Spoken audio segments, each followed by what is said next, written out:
to Checkpoint. It's that time of the show where we take a look at the big number we'd like you to think about this week.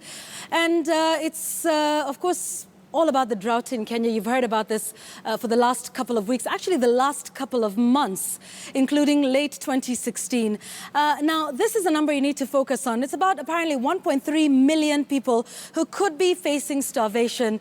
Now, this is a bit of a conservative estimate. Others have it at about 1.5. This is a number that we got actually from the Food and Agricultural Organization. But the next one, number that we want you to focus on, we got from the National Drought Management Authority.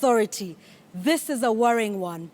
There have been no counties that received normal rainfall in December. 0 is the number of counties that received normal rainfall in December. Let me just quote that bulletin for you. It's the National Drought Management Authority's National Drought Early Warning Bulletin for the month of January 2017. Let me quote this for a moment. The short rain season has ended, but it was far too brief and weak to have any meaningful impact on recovery. Now, it's not just all counties. It's also the same case for the arid and semi-arid counties, which are 23 in number. And this is what they said. The amount was depressed of rainfall.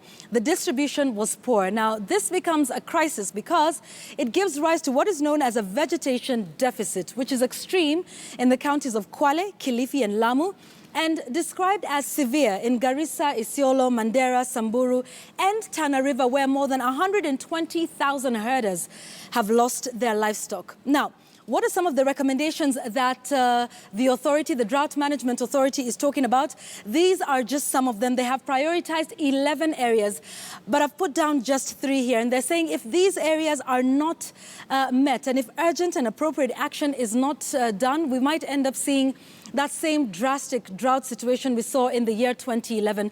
So these are just some of those recommendations. They're talking about scaling up the relief transfers to those in need, either in terms of food or cash.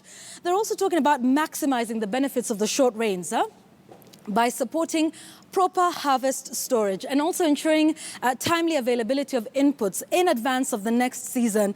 And they're also talking about the school feeding programs and scaling those up, and drought risk reduction measures, they say, in the next round of national and county planning and budgeting. So these are some of the areas they're saying we need to look out for to make sure, one, we don't get to 2011 scales, and also that we make sure that this doesn't happen again. This is a perennial problem. And let me just remind you, the report that came out that 2016 was the hottest year on record in the world. So this is something that is there. And remember, before that, 2015 was the hottest year on record at the time. So we just keep topping these up. And it seems like this is a global problem. So, of course, better planning, better budgeting is required by both national and county governments before this situation becomes even more dire than it is. That is your number for the week.